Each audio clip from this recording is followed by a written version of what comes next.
안녕하세요 달콩이 분들 별콩입니다. 지난 2022년 동안 함께했던 달력이 이제 지나서 넘길 수 없게 됐어요. 하지만 종이가 두껍기도 하고 디자인도 예쁜 화라님 인물이 들어있는데 버리기가 아까웠습니다. 그래서 이런 식으로 살릴 수 있는 부분을 모두 살려 인물집에 쓸 거예요. 두껍다 보니 칼질이나 가위질에 힘이 많이 들어갔습니다. 페이퍼 커팅하던 취미를 되살려 잘 써먹었어요. 그림은 양면으로 있으니 양면 중 쓰고 싶은 그림을 택하고 달력 부분을 도려냈습니다. 위쪽 스프링 부분도 각도를 잘 맞춰 반듯하게 잘라냈어요. 커팅 매트로 직각을 맞출 수 있으니 반듯한 칼질에 빠질 수 없습니다. 이런 방식으로 1월부터 12월까지 모두 잘라냈어요. 빨간 걸 좋아하는데 달력에도 빨간색이 중점으로 된 게 많아서 눈이 즐거웠습니다. 달력이라는 특수한 종이인데다 사이즈가 크다 보니 평소보다 더 욕심내서 헬컷했어요. 모자 사이도 다 구멍이 뚫린 거길래 왜 이러셨어요 한번 내뱉고 다 잘랐습니다. 모자는 직선의 연속이라 괜찮았는데 머리 안 파내기가 귀찮아요. 귀찮다는 말은 오래 걸린다는 말이니 아예 촬영 끄고 다 잘라 꾸밀 것들까지 준비하고 왔습니다. 이번에 활용한 종이는 속지나 다요리가 아닌 엽서예요. 달력에서 가져온 인물들은 대체적으로 위나 아래가 부자연스럽게 잘려 있습니다. 이를 보완하여 생각하면서 최대한 모조지 인스들 위주로 준비했어요. 입체로 올리려면 무후, 투명보다 모조지가 훨씬 쉽습니다. 인물은 대부분을 입체로 올릴 생각 중이에요. 그냥 붙이는 건 인스로도 충분히 할 수 있기에 특별한 재료를 특별히 다뤄줍니다. 넓은 사이즈와 좁은 사이즈를 잘 활용하여 꽉꽉 채워 단단히 고정시킬 준비를 했어요. 마치 하나의 벽돌을 쥐고 있는 느낌이 들었습니다. 인물의 잘린 부분을 가릴 스티커로는 크림피치님의 나무줄기를 생각했어요. 백설공주인데다 이미 사과를 먹은 직후면 숲속일 테니 그 장소를 생각했습니다. 스티커의 길이 재단을 해야 하는데 앞에 이미 입체로 재기가 어렵다면 뒷면을 활용해요. 이제 줄기를 기점으로 꽃을 앞과 뒤로 넣어줍니다. 앞으로 붙였는데 특정한 부분이 비어있다면 폼테이프로 보강해줬어요. 머리카락 열심히 커팅했기에 보여주고 싶었는데 잘린 게 계속 신경 쓰여서 결국 가렸습니다. 타이포는 모조지로 나오지 않는 게 애석하지만 그렇다고 바라지도 않아요. 타이포 붙이기 전에 아래가 잘 되었는지 마지막 점검해주고 줄기 마지막에 붙여줍니다. 타이포는 중앙에 띄웠어요. 다음으로 넘어가겠습니다. 배경은 사실 크게 신경을 안 썼어요. 의욕 만땅이라기보다 한켠에 먼지 쌓인 달력 써서 없애버리자 싶었습니다. 특히나 이 인물의 경우 잉컷이 굉장히 힘들기 때문에 좀 더 단순하게 구성했어요. 스티커들은 화려하게 짝이 없지만 구성적으로 보면 굉장히 적은 개수만 사용했습니다. 하지만 입체는 빠뜨릴 수 없죠? 입체로 하여금 내가 이렇게 커팅을 열심히 했다 티도 내줍니다. 인물의 경우 전부 오른쪽이 달력이 기재되어 있어서 잘려 있어요. 덕분에 모든 엽서가 오른쪽으로 두꺼워지고 있습니다. 배경으로만 구성하기엔 단조로워서 작은 포인트로 헬펜을 활용했어요. 빈티지에 활용되는 재료인데 가끔 이렇게 섞어 써도 좋았습니다. 평면적인 것과 입체적인 것, 실제로 입체로 구성된 물품은 확연한 차이가 있어요. 나비 또한 실제로 은박이거나 은으로 세공된 물품이라면 더 시선이 갈 겁니다. 나비가 박제된 느낌을 만들어 인물의 처연함을 연결시킨 것도 있어요. 다음은 요정입니다. 다만 배경을 하늘로 구성하기보다 그냥 또 하나의 엽서를 생각했어요. 아리솔님의 로제트와 꽃인수로 평범하게 갔습니다. 로제트는 발주할 때 잘못되신 건지 색이 탁하게 나와서 오히려 화라님이 써 어울렸어요. 인물을 밝히고 배경을 어둡게 만들면 좀 더 인물로 시선이 갈 수 있습니다. 노린 건 아니지만 이럴 때 써먹어지는 거죠. 폼테이프 작업이 가장 귀찮지만 튼튼히 해야 중간에 꺼지는 부분이 없어요. 최대한 폼테이프끼리 연결되는 게 좋습니다. 폼테이프라는 다꾸도 워낙 많이 했다 보니 세세한 설명은 이제 필요 없으시죠?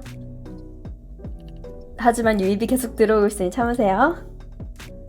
인물지 둥지가 늘어나는 것이 얼마나 기쁜지 몰라요. 참고로 이렇게 입체로 만든 물품은 아직 써먹지 못했습니다. 활용한 것도 좋아하는 분이 있다면 기꺼이 나눠드릴 텐데 참 애매해요. 액자도 엽서들도 계속 차곡차곡 쌓이고 있습니다. 최근에는 다꾸하고 나서 바로 버리는 분들도 조금씩 보이는데 저도 버릴까 생각 중이에요. 일단 지금은 버려야 할 이유보다 버리지 말아야 하는 이유가 적어서 안 버리고 있습니다. 확실히 입체로 하면 좀 더 스티커를 적게 썼음에도 예쁘게 보이는 효과가 있어요. 평소보다 더 간단하게 진행하는 건데도 다 마음에 들었습니다. 다음은 아래가 좀 지저분하니 자잘하게 준비한 페이지 먼저 해볼까요? 이번에는 디저트가 주제로 잡힌 다꾸입니다. 다이어리가 아니라 엽구라고 해야겠네요. 여기에 쓰인 디저트들도 아리손님 제품인데 원데이님이 주신 인스들입니다. 인물의 쟁반이 아슬아슬한 것처럼 뒤쪽 디저트들도 정갈하지 않게 배치했어요. 자잘한 건 인물 앞으로 빼낼 생각입니다. 배경은 최대한 꽉 채웠어요. 왼쪽 위로 올라가는 꽃 위에도 디저트 작게 잘린 것들을 같이 붙였습니다. 디저트 디자인 아리솔리민스는 취향이 아니었는데 막상 쓰고 보니 좀 괜찮은 것 같아요. 반짝거리는 게 화라니 민스랑도 잘 어울리는 것 같습니다. 인물까지 붙였으면 이제 커피 스테인 디자인을 퍼뜨려줬어요. 빈티지에 쓰던 디자인인데 지금처럼 애매하게 빈티지 선에 걸친 인물집에도 좋습니다. 무엇보다 디저트 하면 커피가 커플이잖아요. 그리고 붙일 때 인물이 엽서보다 커서 튀어나올 때가 있는데 일부러 안 잘랐어요. 오히려 종이보다 밖으로 나오면 더욱더 입체 느낌을 강하게 줄 수 있습니다. 나비인스는 슈일토끼님 제품인데 저렇게 날개 부분을 서로 붙이고 모양을 잘라내면 입체가 돼요. 모두 동일하게 작업해줍니다. 만드는 게 조금 귀찮긴 하지만 그래도 인스로 입체를 만드는 게 신박했어요. 이번 꾸미기는 처음으로 크고 확대가 된 인물을 같이 쓰게 됐네요. 전신으로 된 인물은 파랑이고 두상만 있는 건 빨강인데 오히려 빨강과 파랑의 조합도 괜찮습니다. 굵기 덕분에 더 친숙한 색조합일 거예요. 이번엔 전신 인물의 발이 잘라냈는데 전신은 그냥 붙이고 두상만 입체로 올릴 겁니다. 종이로 되어 있다 보니 풀테이프를 써줬어요. 리본으로 인물 몸 한번 감싸주고 아래쪽에 입체를 올릴 준비 해주겠습니다. 장미꽃 먼저 붙여야 했는데 까먹었네요. 잘 뜯으면 잘 뜯깁니다. 장미꽃 다시 추가해서 붙여줄게요. 인물의 시선 방향으로 꽃을 뒤로 보내고 반대는 꽃을 앞으로 보냈습니다. 이제 나비들을 적절한 위치에 올려주고 꽃들도 마저 붙일게요. 분홍색 나비다 보니 오히려 빨강 인물과 가까이 있는 게 어울렸어요. 일단 1차적으로 붙이고 분위기 다시 보겠습니다. 나비들의 위치가 가장 머리 아팠어요. 타이포도 올려야 하다 보니 나비 위로 붙이기 애매해서 일단 먼저 붙여봤습니다. 위쪽에 인물을 바라보는 느낌으로 나비를 붙여줄까 싶었는데 사이즈가 커서 이상했어요. 작은 나비를 교체했습니다. 자, 다음은 모자 열심히 파는 인물 차례예요. 인물부터 여름 느낌 가득이라 바다를 테마로 잡았습니다. 하늘색 엽서 아무거나 가져와서 바다 인스 붙였어요. 나비가 있는 리보니스 쓰고 싶었는데 모양이 참 애매하네요. 대각선으로 붙여 보일 듯 말 듯 붙였습니다. 물방울이 튀어오르는 인스로 왼쪽 잘려진 부분을 가렸어요. 이번에는 인물이 중앙에 있는 게 훨씬 어울려서 꽃으로 치맛단을 가렸습니다. 인물이 보라색과 파랑이 섞인 색이라서 때마침 적절한 나비를 발견하고 배치해줬어요. 남은 작은 사이즈의 물인스를 발치에 붙여서 물이 발에 튀는 느낌으로 만들었습니다. 이제 폼테이프로 단단하게 만들어줄 차례예요. 중앙에 붙인 뒤 동그란 물방울 인스는 적절한 위치에 잘 붙여줍니다.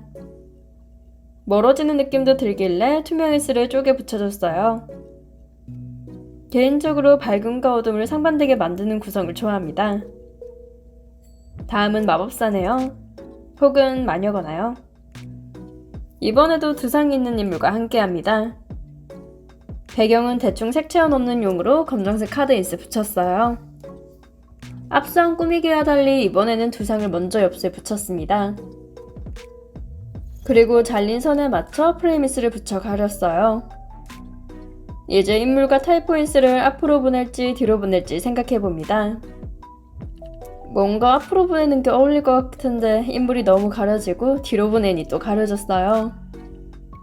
글자가 가려지면 오히려 로판 디자인 타이포를 쓰는 의미가 없을 것 같아 앞에 붙였습니다. 전체적으로 붙여주되 밖으로 빼내줄 모자 쪽을 제외하고 폼테이프 작업했어요.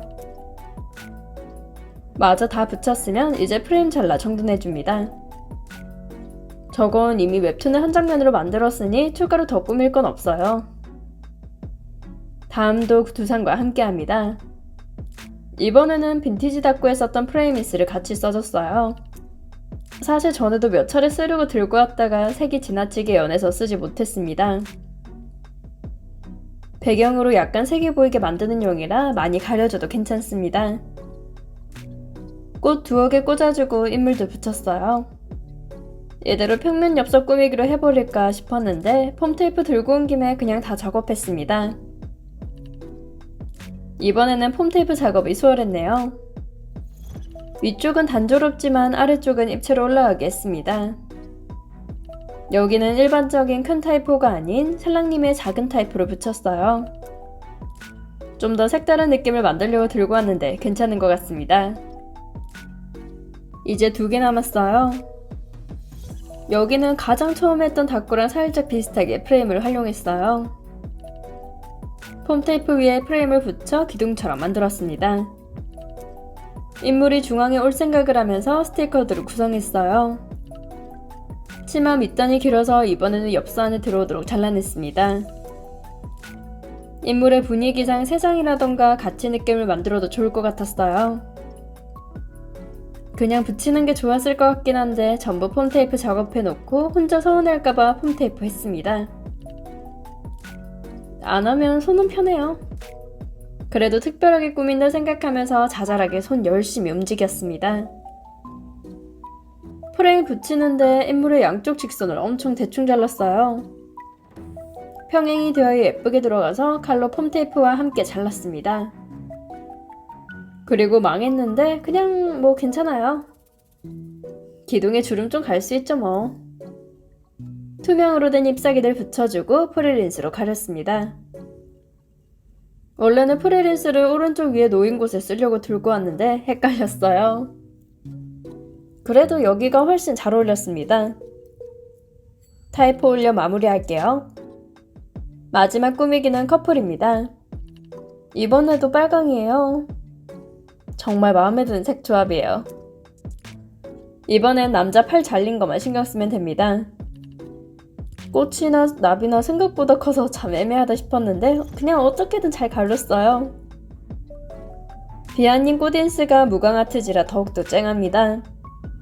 노북님 나비인스도 무광아트지라서 화라님 인스와 꽃인스와도 잘 어울리는 쨍함이에요. 배경 어느정도 잘 채워서 쓰면 이제 인물 입체로 올리겠습니다. 인물 올려주고 나면 남은 꽃들 다 썼어요. 꽃들도 위로 몇 개 올려서 입체 느낌 더욱 살렸습니다. 사방면을 다 잘리게 만들었으니 꽃들도 잘리게 만들었어요. 다 반씩 잘라 양쪽 길이를 연장시킨 느낌으로 구성했습니다. 나비도 역시나 입체를 올렸어요. 마지막은 역시 타이프로 마무리합니다. 꽃 하나 남은 거 버리기도 아까우니 마저 다 쓸게요. 오늘은 2022년 달력이었던 화라님 제품으로 입체 엽서 꾸미기 해봤습니다. 오랜만에 마음에 드는 꾸미기가 많이 나왔어요. 영상을 시청해주신 달콩이 분들 좋아요와 구독 감사해요. 지금까지 별콩이었습니다.